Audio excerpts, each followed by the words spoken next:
Hi friends, ഇന്ന് നമ്മൾ കാണാൻ പോകുന്നത് ഈ റീസെൻ്റ് റിലീസായ ഒരു സർവൈവർ ത്രില്ലർ മൂവിയായ മലയൻ കുഞ്ഞ് എന്ന മൂവിയുടെ കഥയാണ്. മൂവിയുടെ ഓപ്പണിംഗ് സീനിൽ നമ്മുടെ ഹീറോ അനിലിനെ കാണിക്കും. നിറയെ മലയിടുക്കുകളും കാടുകളുമുള്ളൊരു പ്രദേശത്താണ് ഹീറോ താമസിക്കുന്നത്. രാവിലെ 3 മണിക്ക് എഴുന്നേറ്റ് ഹീറോ കുളിച്ച് റെഡിയായി അവൻ ചെയ്യുന്ന ജോലികൾ ചെയ്യാൻ തുടങ്ങും. എല്ലാവരും എഴുന്നേൽക്കുന്നതിന് മുൻപ് എഴുന്നേറ്റ് നിശബ്ദമായ അന്തരീക്ഷത്തിലിരുന്ന് ജോലി ചെയ്യാനാണ് ഹീറോ ആഗ്രഹിക്കുന്നത്. ലാപ്ടോപ്പും ടിവിയും ഫോണും ഒക്കെ റിപ്പയർ ചെയ്യുന്ന ജോലിയാണ് ഹീറോ ചെയ്യുക. രാവിലെ നേരത്തെ എഴുന്നേറ്റ് ഹീറോ ഒരു ലാപ്ടോപ്പ് ശരിയാക്കിക്കൊണ്ടിരിക്കുമ്പോൾ റബ്ബർ ചെത്താൻ വരുന്ന ആളുകളുടെ ശബ്ദം അവൻ കേൾക്കും. അവർ സംസാരിക്കുന്ന ശബ്ദം കേട്ടയുടനെ അത് വളരെ ഡിസ്റ്റർബൻസ് ആയി തോന്നുന്ന ഹീറോ നേരെ അവരുടെ അടുത്ത് ചെന്ന് ചീത്ത പറയും. വളരെ ശ്രദ്ധയോടെ വേണം ഞാൻ ചെയ്യുന്ന ജോലി ചെയ്യാൻ. അതുകൊണ്ടാണ് ഈ അതിരാവിലെ തന്നെ ഞാൻ എൻ്റെ ജോലി ചെയ്യുന്നത്. നിങ്ങളുടെ സംസാരം എനിക്ക് വളരെ ഡിസ്റ്റർബൻസ് ആണെന്നൊക്കെ ഹീറോ അവരോട് പറയും. എൻ്റെ ജോലി ആരെങ്കിലും ഡിസ്റ്റർബ് ചെയ്താൽ ഞാൻ അവരെ നല്ല ചീത്ത പറയുമെന്നും വളരെ ദേഷ്യത്തോടെ പറഞ്ഞ് ഹീറോ അവിടെ നിന്ന് പോകും. നേരം വെളുക്കുന്നത് വരെ ജോലി ചെയ്തതിനു ശേഷം ആളുകൾ ഉണരുന്ന സമയമാകുമ്പോൾ ഹീറോ കിടന്നുറങ്ങും.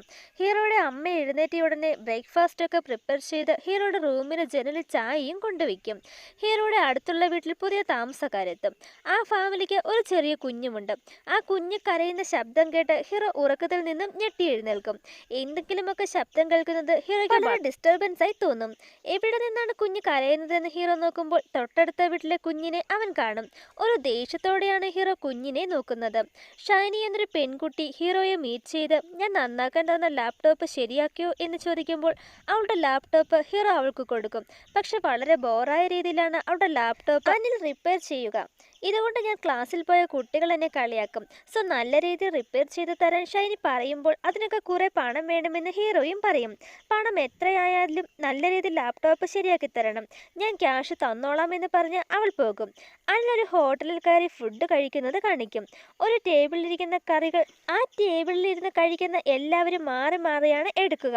കറികൾ ഒരു ബൗളിനുള്ളിലാണ് ടേബിളിൽ വെച്ചിരിക്കുന്നത്.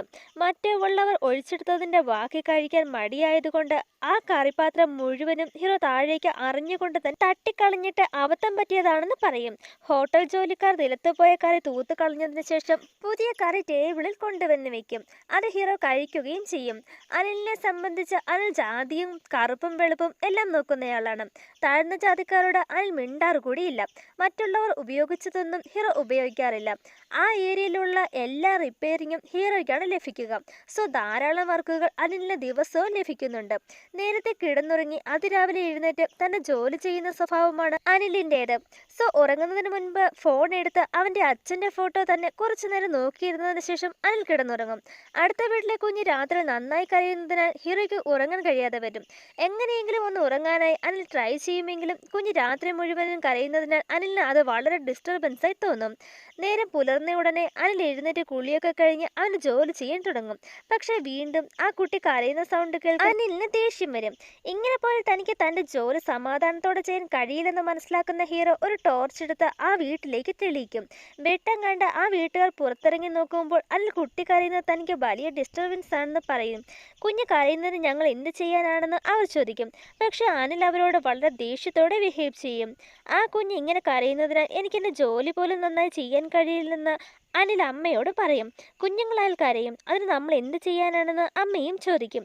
നീ ആ ഷൈനിയുടെ ലാപ്ടോപ്പ് റെഡിയാക്കി കൊടുക്കണം, അവൾക്ക് ക്ലാസ് ഉള്ളതല്ലേ എന്നും അമ്മ പറയും. അവളുടെ ലാപ്ടോപ്പ് റെഡിയാക്കാനുള്ള സാധനങ്ങളൊക്കെ ഹീറോ ഒരു ഷോപ്പിൽ നിന്ന് മേടിക്കും. പവർഫുൾ ആയൊരു ടോർച്ച് ലൈറ്റും ഹീറോ അവിടെ നിന്ന് മേടിക്കും.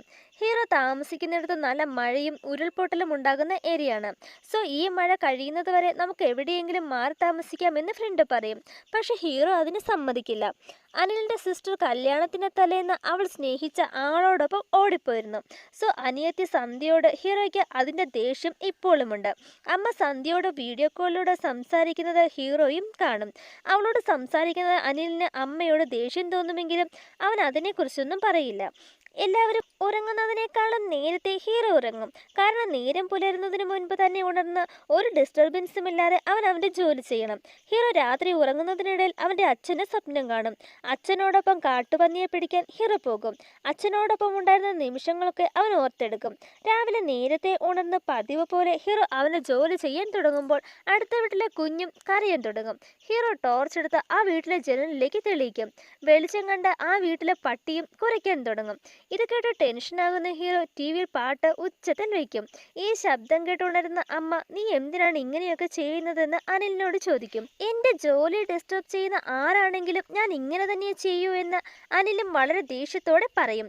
ഈ കാര്യങ്ങളൊക്കെ ഹീറോയുടെ അമ്മ അവരുടെ ബ്രദറിനോട് പറയും. ഇതിനെക്കുറിച്ച് അവനോട് നീ ഒന്ന് സംസാരിക്കണമെന്നും അമ്മ പറയും. നീ എന്തിനാ അടുത്തുള്ള വീട്ടുകാരോട് ഇങ്ങനെയൊക്കെ ചെയ്യുന്നതെന്ന് ഹീറോയുടെ അമ്മാവൻ ചോദിക്കും. അമ്മാവൻ ചോദിക്കുന്നതിന് കൃത്യമായി റിപ്ലൈ നൽകാതെ ഉഴപ്പുന്ന രീതിയിൽ ഹീറോയും സംസാരിക്കും. അമ്മാവനും ഹീറോയും ഒരു ഷാപ്പിലെത്തി കള്ളു കുടിച്ചുകൊണ്ടിരിക്കുമ്പോൾ ഹീറോയുടെ അടുത്ത വീട്ടിലെ ആളും അവിടെ ഇരുന്ന് കള്ളു കുടിക്കുന്നത് ഹീറോ ശ്രദ്ധിക്കും. കുഞ്ഞുങ്ങളുള്ള വീട്ടിൽ ടോർച്ച് ലൈറ്റ് അടിച്ച് പ്രശ്നമുണ്ടാക്കുമോ എന്നൊക്കെ ചോദിച്ച് അയാളുടെ ഫ്രണ്ട് ഹീറോയെ അടിക്കാൻ തുടങ്ങും. എൻ്റെ ജോലി ആരെങ്കിലും ഡിസ്റ്റർബ് ചെയ്താൽ ഞാൻ അങ്ങനെ തന്നെ ചെയ്യുമെന്ന് ഹീറോയും പറയും.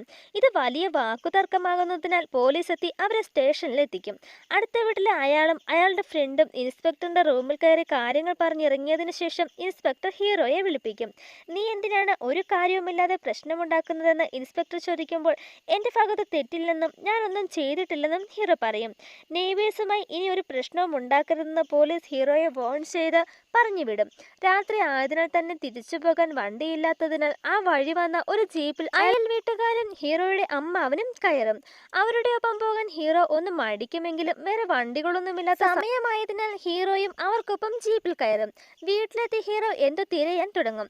അവൻ അന്വേഷിച്ചത് അവന്റെ അനിയത്തിയുടെ കല്യാണത്തിന്റെ വീഡിയോ കാസറ്റാണ്.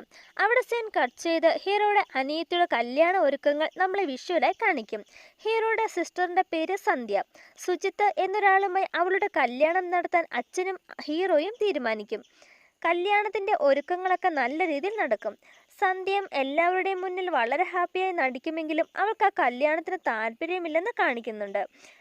കല്യാണ ആവശ്യത്തിനുള്ള കുറച്ച് സാധനങ്ങൾ മേടിക്കാനായി ഹീറോ പോകും.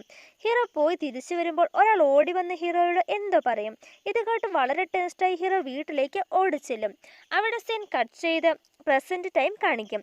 ഒരാളുടെ TV ഡിഷിലെ കംപ്ലൈൻറ്റ് ശരിയാക്കാനായി ഹീറോ അയാളുടെ വീട്ടിലെത്തും. ഹീറോ ഡിഷ് നന്നാക്കിക്കൊണ്ടിരിക്കുമ്പോൾ അടുത്ത വീട്ടിൽ നിന്നും അവൻ്റെ സിസ്റ്റർ അവനോട് സംസാരിക്കാൻ ട്രൈ ചെയ്യും.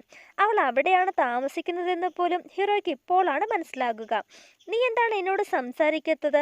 അമ്മയുടെ പിണക്കമൊക്കെ മാറിയല്ലോ, നീയും എന്നോട് സംസാരിക്കൂ പ്ലീസ് എന്ന് അനിയത്തി ഹീറോയോട് പറയുമ്പോൾ, കല്യാണത്തിനുള്ള ഒരുക്കങ്ങൾ നടത്തുന്നതിന് മുൻപ് നിനക്കിത് എന്നോട് പറയാമായിരുന്നു. അല്ലാതെ കല്യാണത്തിൻ്റെ ഒരുക്കങ്ങളെല്ലാം നടത്തിക്കഴിഞ്ഞ് കല്യാണത്തിൻ്റെ തലേന്ന് ഇങ്ങനെ നീ ചെയ്യരുതായിരുന്നെന്ന് ഹീറോ പറയും. നീ ഞങ്ങളോട് ചെയ്തത് ഒരിക്കലും ക്ഷമിക്കാൻ എനിക്ക് കഴിയില്ല. തൂങ്ങി നിൽക്കുന്ന നിലയിൽ അച്ഛനെ അമ്മ കണ്ടിട്ടില്ല, പക്ഷെ ഞാൻ കണ്ടു. സോ എനിക്ക് ഒരിക്കലും നിന്നോട് ക്ഷമിക്കാൻ കഴിയില്ലെന്ന് ഹീറോ പറഞ്ഞുകൊണ്ട് അവിടെ നിന്ന് പോകും. ഇതൊക്കെ കേട്ട് സന്ധ്യയും വളരെ ഫീൽ ചെയ്യും.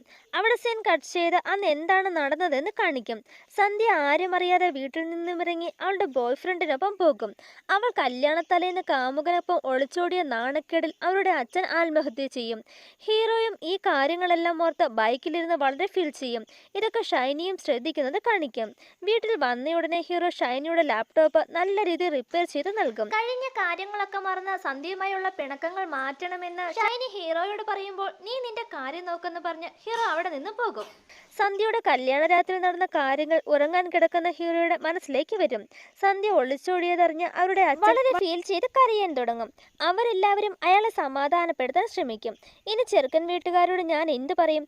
എന്തായാലും ഈ രാത്രി തന്നെ ഞാൻ അവരുടെ വീട്ടിൽ ചെന്ന് കാര്യങ്ങൾ പറഞ്ഞ് മാപ്പ് പറയുമെന്ന് പറഞ്ഞ് ഹീറോയുടെ അച്ഛൻ അവിടെ നിന്ന് പോകും. അവിടെ സീൻ കട്ട് ചെയ്ത് വീണ്ടും പ്രസന്റ് ടൈം കാണിക്കും. ഹീറോ വീട്ടിൽ നിന്ന് റിപ്പയറിംഗ് വർക്കുകൾ ചെയ്തുകൊണ്ടിരിക്കുമ്പോൾ അടുത്ത വീട്ടിലെ അയാൾ ഹീറോയുടെ വീട്ടിലെത്തും. നാളെ എൻ്റെ കുഞ്ഞിൻ്റെ നൂലുകെട്ടാണ്. ഞങ്ങൾക്ക് വിളിക്കാനും മാത്രം റിലേറ്റീവ്സ് ഒന്നുമില്ല. നിങ്ങൾ ഉറപ്പായും എത്തണമെന്ന് ഹീറോയോട് അയാൾ പറയും. നെക്സ്റ്റ് ഡേ ഹീറോയും അമ്മയും അവരുടെ വീട്ടിലെ ഫംഗ്ഷനിലെത്തും. നല്ല മഴയായതിനാൽ തന്നെ കറണ്ട് ഒന്നുമില്ലാത്തതിനാൽ കേടായിരിക്കുന്ന ജനറേറ്റർ ഹീറോ നന്നാക്കി കൊടുക്കും. അങ്ങനെ ചെറിയ രീതിയിൽ അവരുടെ കുഞ്ഞിന്റെ നൂലുകെട്ടും നടക്കും. കുഞ്ഞിനെ അവർ പൊന്നി എന്ന് പേര് വയ്ക്കും. ഹീറോയും കുഞ്ഞിനെ കാണാനായി ചെല്ലുന്നു. ഹീറോയുടെ അമ്മയുടെ കയ്യിൽ ആകെ ഉണ്ടായിരുന്ന ഗോൾഡ് കൊണ്ട് ആ കുഞ്ഞിന് ഒരു വള കൊടുക്കും. ആ കുട്ടിയുടെ കയ്യിൽ അമ്മ കൊടുത്ത സ്വർണ്ണവള കാണുന്ന ഹീറോയ്ക്ക് വലിയ ദേഷ്യമാകും. തന്നോട് ചോദിക്കാതെ അമ്മ ആ കുട്ടിക്ക് സ്വർണ്ണവള കൊടുത്തതിൽ ദേഷ്യം വരുന്ന ഹീറോ അവിടെ നിന്നും പോകും. അന്ന് നൈറ്റ് ആ കാര്യങ്ങളൊക്കെ പറഞ്ഞ് ഹീറോ അമ്മയോട് വഴക്കുണ്ടാക്കും. ഈ സമയം അവരുടെ വീട്ടിലേക്ക് അടുത്ത വീട്ടിലെ അയാൾ കടന്നു വരും. മഴ കുറയുമെന്ന് തോന്നുന്നില്ല. മഴ കൂടിക്കൊണ്ടിരിക്കുകയാണ്. നമ്മുടെ വീടാണെങ്കിൽ ഒരു മലയുടെ മുകളിലുമാണ് ഉള്ളത്. ഇവിടെ നിൽക്കുന്നത് നമുക്ക് സേഫ് അല്ല. സോ ഇവിടെ നിന്നും അടിവാരത്തേക്ക് പോയേക്കാമെന്ന് അയാൾ ഹീറോയോട് പറയും. ഓൾറെഡി അവരുമായി ഹീറോ നല്ല കലിപ്പിലായതിനാൽ നിങ്ങൾ നിങ്ങളുടെ കാര്യം നോക്കിയാൽ മതിയെന്ന് പറഞ്ഞ് ദേഷ്യത്തോടെ ഹീറോ വാതിൽ ലോക്ക് ചെയ്യും. രാത്രിയിൽ ജോലിയൊക്കെ കഴിഞ്ഞ് ഹീറോ ഉറങ്ങാൻ തുടങ്ങുമ്പോൾ പെട്ടെന്ന് വലിയൊരു ശബ്ദം കേൾക്കും. അവിടെ നടന്ന ഉരുൾപൊട്ടലിൽ ഹീറോയുടെ വീട് മുഴുവനായും മണ്ണിനടിയിലാകും. ഈ ഉരുൾപൊട്ടലിൽ ഹീറോയുടെ വയറ്റിലേക്ക് ഒരു കമ്പി കുത്തി കയറും. രക്ഷപ്പെടാനായി ഹെൽപ്പിന് വേണ്ടി ഹീറോ നിലവിളിക്കുമെങ്കിലും മണ്ണിനടിയിൽ നിന്നും അവന് ശബ്ദം പോലും പുറത്തേക്ക് വരില്ല. ഹീറോ നിൽക്കുന്നിടം വെള്ളം കൊണ്ട് നിറയാൻ തുടങ്ങും. ഹീറോ മുഴുവനായും വെള്ളത്തിനടിയിലാകും. ഇനി രക്ഷപ്പെടാൻ വേറെ വഴിയൊന്നുമില്ലെന്ന് നിരാശയോടെ മനസ്സിലാക്കുന്ന ഹീറോ അവിടെ അവന്റെ അച്ഛനെ കാണും. അച്ഛൻ വെള്ളത്തിനടിയിലൂടെ വന്ന് ഹീറോയെ രക്ഷപ്പെടുത്തുന്നതായി ഹീറോയ്ക്ക് തോന്നും. അതുപോലെ തന്നെ ഹീറോ വെള്ളത്തിനടിയിൽ നിന്നും കരയ്ക്ക് കയറും. അവൻ അമ്മയെ ഉച്ചത്തിൽ വിളിക്കുമെങ്കിലും അമ്മയുടെ ഭാഗത്തു നിന്നും ഒരു റിപ്ലൈയും ഹീറോയ്ക്ക് ലഭിക്കില്ല. അമ്മയ്ക്ക് എന്തെങ്കിലും പറ്റിക്കാണുമോ എന്നോർത്ത് ഹീറോ ഫീൽ ചെയ്യും. ഈ സമയം അടുത്ത വീട്ടിലെ കുഞ്ഞ് കരയുന്ന ശബ്ദം അവൻ കേൾക്കും. അവരും അവിടെ നിന്നും രക്ഷപ്പെടുന്നതിന് മുൻപ് തന്നെ ഉരുൾപൊട്ടലുണ്ടായിരുന്നു. ഹീറോ അവരെ രക്ഷിക്കാനായി ആ വീട്ടിലെത്തുമെങ്കിലും ആ കുഞ്ഞിന്റെ അച്ഛനും അമ്മയും അപ്പോഴേക്കും മരിച്ചിരുന്നു. കുഞ്ഞ് കരയുന്ന ശബ്ദം കേട്ട് ഹീറോ കുഞ്ഞിനെ അവിടെയെല്ലാം അന്വേഷിക്കും. ഒരു തരത്തിൽ ഹീറോ ആ കുഞ്ഞിനെ കണ്ടെത്തും. ചെറിയൊരു ടോയ് എടുത്ത് കരഞ്ഞുകൊണ്ടിരിക്കുന്ന കുഞ്ഞിനെ സമാധാനപ്പെടുത്തി ഹീറോ ആ കുഞ്ഞുമായി അവിടെ നിന്നും രക്ഷപ്പെടാൻ ശ്രമിക്കും. വിവരമറിഞ്ഞ് റെസ്ക്യൂ ടീം എത്തുന്നതിനാൽ മണ്ണടിയിൽ നിന്ന് മുകളിലേക്ക് കയറാൻ കഴിയാതെ നിൽക്കുന്ന ഹീറോയെയും കുഞ്ഞിനെയും അവർ രക്ഷപ്പെടുത്തും. ഉടനെ ആംബുലൻസിൽ കയറ്റി അവരെ ഹോസ്പിറ്റലിലേക്ക് കൊണ്ടുപോകും. ചെറിയ മയക്കത്തിലായ ഹീറോ അമ്മ അമ്മ എന്ന് വിളിച്ച് അമ്മയെ അന്വേഷിക്കും. അമ്മ നഷ്ടമായെന്ന് മനസ്സിലാക്കുന്ന ഹീറോ വളരെ ഫീലാകും. ഹോസ്പിറ്റലിലെത്തുന്ന ഹീറോയെ അവന്റെ അമ്മയുടെ ബോഡി കാണിക്കും. ഈ അവസ്ഥയിൽ അമ്മയെ ഇങ്ങനെ എനിക്ക് കാണണ്ടായെന്ന് പറഞ്ഞ് ഹീറോ കരയാൻ തുടങ്ങും.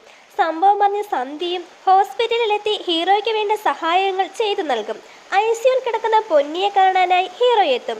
താൻ കാരണം പൊന്നിക്കും അച്ഛനും അമ്മയും നഷ്ടമായി. സോ ആരുമില്ലാത്ത ഞാൻ ഇനി പൊന്നിയെ സംരക്ഷിക്കുമെന്ന് ഹീറോ തീരുമാനിക്കും. ഇത്രയും നാളും ഹീറോ കൊണ്ടുനടന്ന ജാതിയും നിറവും അതിന്റെ പേരിൽ കൊണ്ടുനടന്ന വിദ്വേഷങ്ങളും എല്ലാ സംഭവത്തോടു കൂടി മറന്ന് പുതിയൊരു മനുഷ്യനായി ജീവിക്കാൻ ആരംഭിക്കും. ആ കുഞ്ഞിനെ സ്വന്തം കുഞ്ഞായി കരുതി ടോയ് എടുത്ത് ആ കുട്ടിയെ കളിപ്പിച്ചുകൊണ്ടിരിക്കുന്ന ഹീറോയെ കാണിച്ച് ഈ മൂവിയും അവസാനിക്കും. വീണ്ടും മറ്റൊരു കഥയുമായി കാണാം. അതുവരെ ടാറ്റാ.